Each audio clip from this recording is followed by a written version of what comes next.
All right, we are back here on Prep Huddle Live on StriveSports.com, and now we have got Mike Sautter of NebraskaHSSports.com. Mike, it's been a while since we had you on the show, and now we can see you on FaceTime there. So how's it going?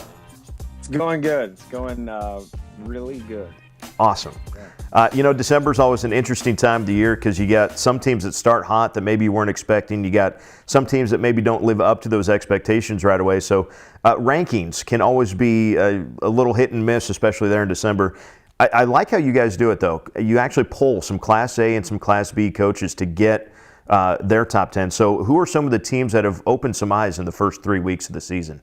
Yeah, just talking with different people and watching summer stuff, my surprises in Class A, or teams that I thought could be a surprise, were Millard North and Creighton Prep. And it looks that way so far. Prep's undefeated. Millard North has one loss. Lost to Papillion La Vista, a good Papillion La Vista team the other night. So I think those are the two sort of biggest surprises. And one more last night, Grand Island beat Lincoln Northeast. So maybe Grand Island's not, better than what we thought. We want to take a look at kind of a preview of a few games that are coming up, and one of them we've talked about already in the show, and that is York and Aurora in York coming up tomorrow night. A big one in Class B. Aurora's got Austin Allen. He's going to play football at Nebraska. Tommy Leiniger is going to play college basketball. Some youthful experience, though, for the Dukes, and this one should be a lot of fun on a Thursday night. Yeah, you throw in to Aurora, Henry Penner's a really good player for them too. He has some Division II interest right now and a little bit of smaller Division I interest, people calling and whatnot. So throw him into that Aurora mix as well. And then Brady and Garrett are really good for York, and Simon Ott is a multi-sport athlete. All three of them are. So it should be a really good game. I wish I could make it out for that, but I've got to be in Omaha. Well, if you need to watch, you can watch it on Strive. Just saying. No, on the app. On the app and on the app. Yes, you have your iPhone, your iPad, your iOS device, and we just found out that the Android devices will be available probably right after Christmas. So we're looking forward to that. And then the big one and the main reason that we're calling here today has got to be one of the things that doesn't happen very often in this state. C1 Winnebago is playing Omaha Central, of course, in Class A at Ralston Arena tomorrow night. It's actually a little part of a little 3-game combo, if you will, there at Ralston Arena. But for Winnebago and Central to play, it immediately you got to go back to 2006 when Coach Paul Baranek took Ravenna to play Bellevue West. This has a somewhat similar feel, but got to be a lot of fun to be around this one. Looking forward to it tomorrow night. Yeah, I think it'll be a lot of points, just because Winnebago scores a lot of points, and Central can score.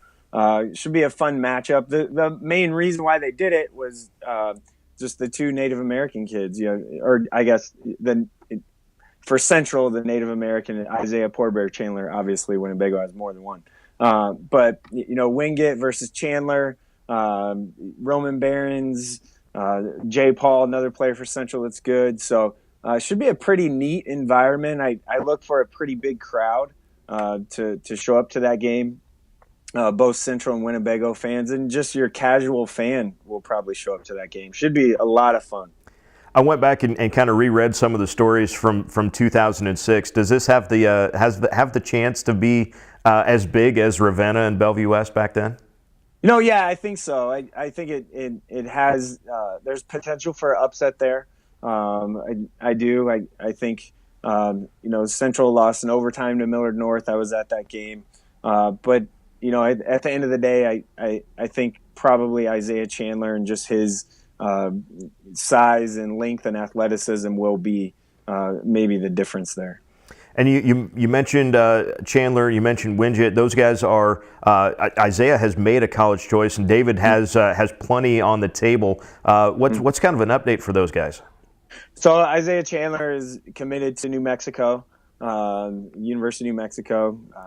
So that's Mountain West school, pretty good basketball tradition with the pit and whatnot there. And David still has some options, I guess, and nothing really locked in at this point. just going to wait for the season to play out, I think, and go from there. How much could this kind of help, David? Kind of a big stage playing in Class A. How much could this help that stock as it it's been growing obviously for the last 3 years, but maybe in the next step for him? Yeah, I mean, if he goes out and puts up 50 or something, then sure, it'd be crazy good. But a lot of people I think are coming to realize or starting to realize is the fact that summer basketball is where the main part of recruiting is.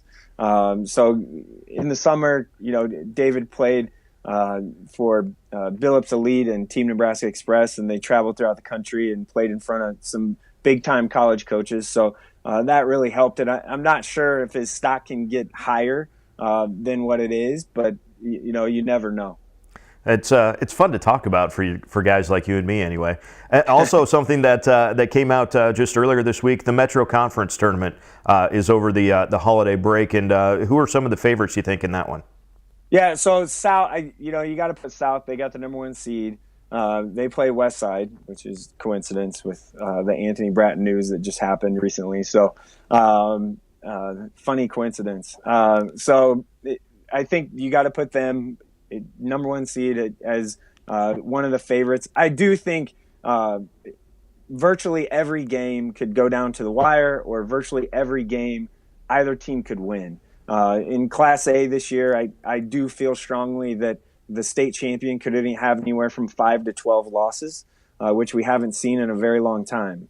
So it's going to be uber competitive and should be a lot of fun for just casual fans to go see pretty good games.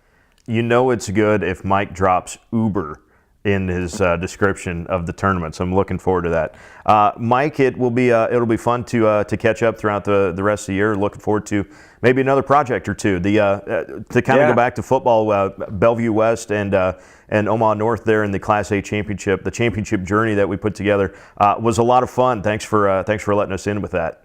Yeah, that was awesome. It was a great job, you guys. You and Austin did a fantastic job, and maybe Taylor too. So, yeah. He was around. We'll give him a little credit for all that.